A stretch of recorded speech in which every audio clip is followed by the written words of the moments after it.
প্রিয় বন্ধুগণ, ভিডিওটি খুব মনোযোগ সহকারে দেখবেন।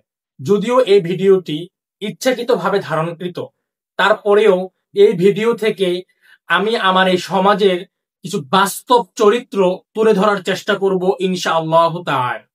এই ভিডিওতে দেখতে পাচ্ছেন একজন লোক, সে পঙ্গুত্ব বরণ করে রাস্তায় রাস্তায় ভিক্ষা স্বরূপ মানুষ থেকে সাহায্য প্রার্থনা করছে, যদিও সে সত্যিকার অর্থে পঙ্গু বা অসুস্থ নয়। আপনারা এই ভিডিওর শেষেই গিয়ে তার সত্যটা দেখতে পাবেন। আমি এই ভিডিওর মাধ্যমে এই জিনিসটি মেসেজ দিতে চাচ্ছি, আমাদের বাংলাদেশে বর্তমানে এরকম প্রতারণামূলক এরকম প্রতারক অহরহ রয়েছে, যেগুলোকে আমরা প্রতিদিন সাহায্য করে যাচ্ছি, যদিও তারা সত্যিকার অর্থে পঙ্গু বা অসুস্থ নয়। এরকম প্রতারক বাংলাদেশের আনাচে কানাচে, প্রত্যেকটা বাস স্ট্যান্ড, প্রত্যেকটা স্টেশন, প্রত্যেকটা বাজারে রয়েছে। ভিডিওটি অবশ্যই শেয়ার করবেন, যাতে করে মানুষ এরকম প্রতারক থেকে সতর্কতা অবলম্বন করতে পারে। আসসালামু আলাইকুম ওয়া রাহমাতুল্লাহি ওয়া বারাকাতুহু।